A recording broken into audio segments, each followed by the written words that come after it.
Neymar আছেন, শুনতেই আনন্দে ভাসল ব্রাজিল। অপেক্ষার অবসান ঘটল। নেইমার 2026 ফিফা বিশ্বকাপে ব্রাজিলের হয়ে খেলবেন।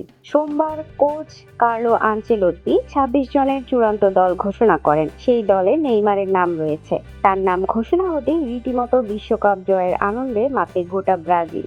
যুক্তরাষ্ট্র, মেক্সিকো ও কানাডায় অনুষ্ঠেয় এই বিশ্বকাপের জন্য গতকাল অন্তত 700 সাংবাদিকের সামনে দল ঘোষণা করেন আনচেলত্তি। নেইমারের নাম ঘোষণা হতে না হতেই রীতিমতো উল্লাস করে বসেন সবাই। এতটাই যে আনচেলত্তিকে কিছুক্ষণের জন্য নাম ঘোষণা বন্ধ রাখতে হয়। নেইমারকে ঘিরে ব্রাজিলের এই উল্লাস শুধুমাত্র সংবাদ সম্মেলন কক্ষেই সীমাবদ্ধ ছিল না, গোটা ব্রাজিলেই ছড়িয়ে পড়ছিল বিষয়টা। সেটা আজ পাওয়া গেল ব্রাজিলের সাবেক ডিফেন্ডার মার্সেলোর ভিডিওতে।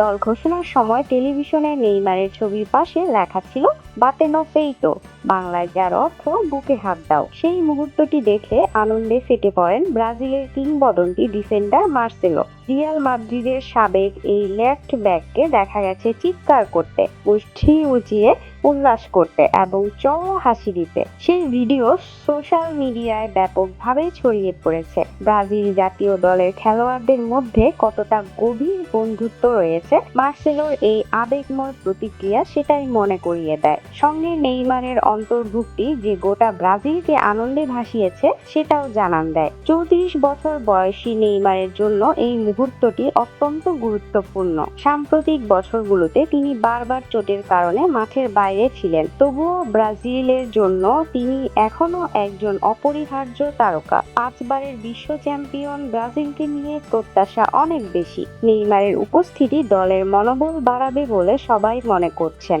আর সে কারণেই নেইমারকে দলে নেয়ার ফলে এমন প্রতিক্রিয়ার দেখা মিলল।